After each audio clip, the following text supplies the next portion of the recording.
जिंदों को उड़ने दो आसमान में, उनके लिए चाल न रखना। लड़कियां इज्जत है हम सबकी, उनकी इज्जत करना। अगर हिम्मत बा लड़की के हाथ पकड़ के दिखा, कसम गंगा मैया की। आजा। इस जन्म तक, अगला 7 जन्म तक संभव नहीं है। इतना बड़ा रास्ता तो के दिखाई नहीं के देत का? आनर पड़ा? अरे तोहरे जैसन ब्यूटी जब सामने होगी तो कुछ और कैसे लौकी? सुधर जा, ना तो नीमन से सुधार दे। बबली नाम हमार, हम क्यूट बानी, बाकी म्यूट ना। हमारो अजीबे लड़की से भेंट भइल बा, कुछ सुने खातिर तैयारे नहीं बनी हो रहा हमार बात माना, अगर रहा दिलवे में आपन बना के तू घर। सास छूटे ना जबले आखिरी।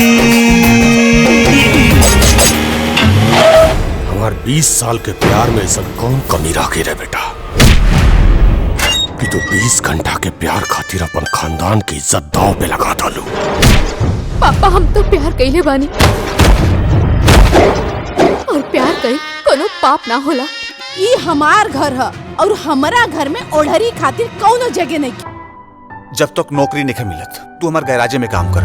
मत रही राजा हरदम हमरा ख्याल में, आपन ख्याल रखे हा जाके बंगाल में। ई कलकत्ता है, यहाँ गाड़ी और गोरी ऊपर से एकदम चकाचक और नीचे से कबाड़। हाँ तो ठीक बा भैया। हाँ ठीक बा तो कुछ और खराब होई। हमारा गाड़ी ना कुछ और खराब लगता। हमरा के एक बात समझ में नहीं कि तू ई बिगड़ल घोड़ी के सुधरल गाय कैसे बना दे।